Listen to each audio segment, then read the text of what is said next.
नमो भगवते वासुदेवाय नमः। ओम नमो नारायणाय नमः। ओम नमो भगवते वासुदेवाय कृष्णाय नमो नमः। बोलिए जय श्री कृष्ण, जय श्री कृष्ण, जय श्री कृष्ण। बंधुजनों, आप सभी का मेरे इस चैनल ब्राह्मण देव कन्या पर बहुत बहुत स्वागत है। बंधुजनों, आज हम सावन मास के कृष्ण पक्ष की एकादशी कामिका एकादशी व्रत की कथा सुनेंगे। तो चलिए कथा प्रारंभ करते हैं। बोलिए जय श्री कृष्णा, जय श्री कृष्णा, जय श्री कृष्णा। युधिष्ठिर ने पूछा, हे गोविंद, हे वासुदेव, आपको मेरा नमस्कार है। श्रावण के कृष्ण पक्ष में कौन सी एकादशी होती है, कृपया उसका वर्णन कीजिए।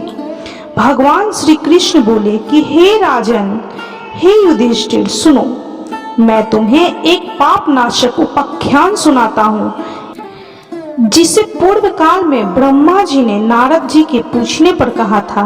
नारद जी ने प्रश्न किया कि हे भगवान, हे कमलासन, मैं आपसे यह सुनना चाहता हूँ कि श्रावण के कृष्ण पक्ष में जो एकादशी होती है उसका क्या नाम है, उसके देवता कौन है तथा उसमें कौन सा पुण्य होता है।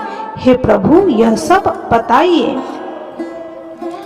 ब्रह्मा जी ने कहा कि हे नारद, सुनो, मैं संपूर्ण लोगों के हित की इच्छा से तुम्हारे प्रश्न का उत्तर दे रहा हूँ। श्रावण मास में जो कृष्ण पक्ष की एकादशी होती है उसका नाम कामिका एकादशी है। उसके स्मरण मात्र से वाजपेय यज्ञ का फल मिलता है। उस दिन श्रीधर, श्रीहरि, विष्णु, माधव और मधुसूदन आदि नामों से भगवान का पूजन करना चाहिए। भगवान श्री कृष्ण के पूजन से जो फल मिलता है वह गंगा, काशी, नैमिषारण्य तथा पुष्कर क्षेत्र में भी सुलभ नहीं है। सिंह राशि के बृहस्पति में होने पर तथा व्यतिपात और दंड योग में जो गोदावरी स्नान से जिस फल की प्राप्ति होती है वही फल भगवान श्री कृष्ण के पूजन से भी मिलता है। जो समुद्र और वन सहित समूची पृथ्वी का दान करता है तथा जो कामिका एकादशी का व्रत करता है, वे दोनों फल समान फल है। ये दोनों को समान फल के भागी माने गए। जो बछड़ी को जन्म दी हुई गाय का अनायान्य सामग्रियों सहित दान करता है, उस मनुष्य को जिस फल की प्राप्ति होती है वही फल की प्राप्ति का कामिका एकादशी का व्रत करने वाले को मिलता है। जो नरश्रेष्ठ श्रावण मास में भगवान श्री हरि विष्णु का पूजन करता है, उसके द्वारा गंधर्वों और नागों सहित संपूर्ण देवताओं की पूजा हो जाती है।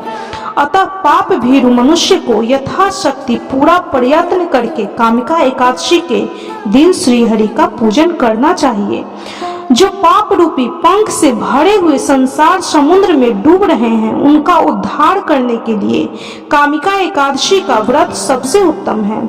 अध्यात्म विद्या परायण पुरुषों को जिस फल की प्राप्ति होती है उससे बहुत अधिक फल कामिका एकादशी व्रत का सेवन करने वाले को मिलता है। कामिका एकादशी का व्रत करने वाला मनुष्य रात्रि में जागरण करके न तो कभी भयंकर यमदूत का दर्शन करता है और न कभी दुर्गति में ही पड़ता है। लाल मणि, मोती, वैदुर्य और मूंगे आदि से पूजित होकर भी भगवान श्री हरि विष्णु वैसे संतुष्ट नहीं होते जैसे तुलसी दल से पूजित होने पर होते हैं। जिसने तुलसी की मंजरियों से श्री केशव का पूजन कर लिया है, उसके जन्म भर का पाप निश्चय ही नष्ट हो जाता है। जो तुलसी दल दर्शन करने पर सारे पाप समुदाय का नाश कर देती है, स्पर्श करने पर भी शरीर को पवित्र बनाती है, प्रणाम करने पर रोगों का निवारण करती है, जल से सींचने पर यमराज को भी भय पहुंचाती है, आरोपित करने पर भगवान श्री कृष्ण के समीप ले जाती है और भगवान के चरणों में चढ़ाने पर मोक्ष रूपी फल प्रदान करती है। उस तुलसी देवी को नमस्कार है। जो मनुष्य एकादशी को दिन रात दीप दान करता है, उसके पुण्य की संख्या चित्रगुप्त भी नहीं जानते। एकादशी के दिन भगवान श्री कृष्ण के सम्मुख जिसका दीपक जलता है उसके पितर स्वर्ग लोक में स्थित होकर अमृत पान से तृप्त होते हैं। घी या तेल से भगवान के सामने दीपक जलाकर मनुष्य देह त्याग के पश्चात करोड़ों दीपकों से पूजित हो स्वर्ग लोक में जाता है। भगवान श्री कृष्ण कहते हैं कि हे युधिष्ठिर, यह तुम्हारे सामने मैंने कामिका एकादशी की महिमा का वर्णन किया है। कामिका एकादशी सब पातकों को हरने वाली है, अतः मानवों को इसका व्रत अवश्य करना चाहिए। यह स्वर्ग लोक तथा महान पुण्य फल प्रदान करने वाली है। जो मनुष्य श्रद्धा से इसका महात्म्य का श्रवण करते हैं, इसके महात्म्य को सुनते हैं या किसी दूसरे को सुनाते हैं, वह सब पापों से मुक्त हो श्री हरि विष्णु लोक में जाते हैं। भगवान विष्णु सर्वोपरि हैं। वे अपने भक्तों की निश्चल भक्ति से सहज ही प्रसन्न हो जाते हैं। माता तुलसी जी भगवान श्री हरि विष्णु की प्रिया हैं। भगवान हीरे मोती सोना चांदी से इतने प्रसन्न नहीं होते जितनी प्रसन्नता उन्हें तुलसी दल अर्पण करने पर होती है। इस प्रकार कामिका एकादशी व्रत की कथा संपन्न हुई। इस कथा को सुनने वाले, सुनाने वाले या जिसके द्वारा भी इस कथा का महत्व कोई और भी सुने, उसके घर में भगवान श्री हरि विष्णु, माता तुलसी, माँ लक्ष्मी निवास करें। उसके घर में सुख शांति वैभव समृद्धि हो।